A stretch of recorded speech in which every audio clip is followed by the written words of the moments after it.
Kamusta mga balibulista?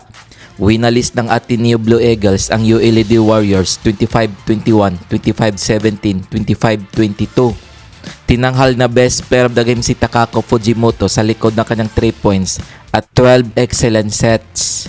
Nag-ambag naman ng 11 points si Giselle Tsunashima, Leon De Guzman 10 points, Alexis Minor 7 points. Para naman sa natalong ULED Warriors, Cassie Dongallo 10 points, Jilay Cagajero 7 points, Riza Nogales 5 points.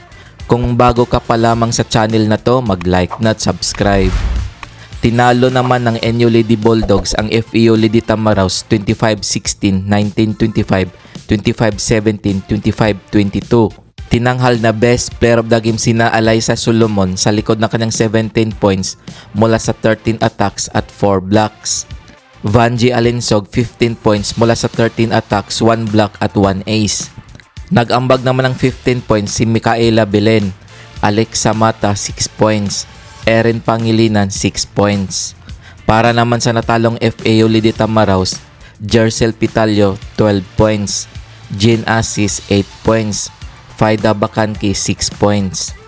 Para sa classification phase, kakalabanin ng CSB Lady Blazers ang Ateneo Blue Eagles para sa 5th to 6th place. Maglalaban din ang UP Fighting Marons at ULED Warriors para sa 7th to 8th place. Kung umabot ka dito sa video na to, mag-like na at subscribe. Heto naman ang Shiki Super League 2024 Finals Bracket. Kakaharapin ng UST Golden Tigresses ang FEU Lady Tamaraws para sa knockout bronze medal match. Magbabakbakan naman ang DLSU Lady Archers at NU Lady Bulldogs para sa best of 3 finals. Heto ang mga laro ngayong November 16, 2024 na gaganapin sa Rizal Memorial Coliseum. Maglalaban ang ULED Warriors at UP Fighting Marons para sa classification 7 to 8 place alas 3:30 ng hapon. Magtutuos naman ang Ateneo Blue Eagles at CSB Lady Blazers para sa classification 5th to 6th place alas 6 ng gabi. Heto naman ang mga laro ngayong November 22, 2024 na gaganapin sa Rizal Memorial Coliseum.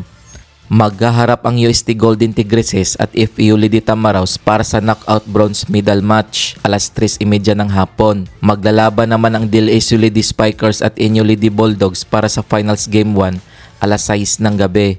Kung nagustuhan mo ang video na to, mag-like na at subscribe.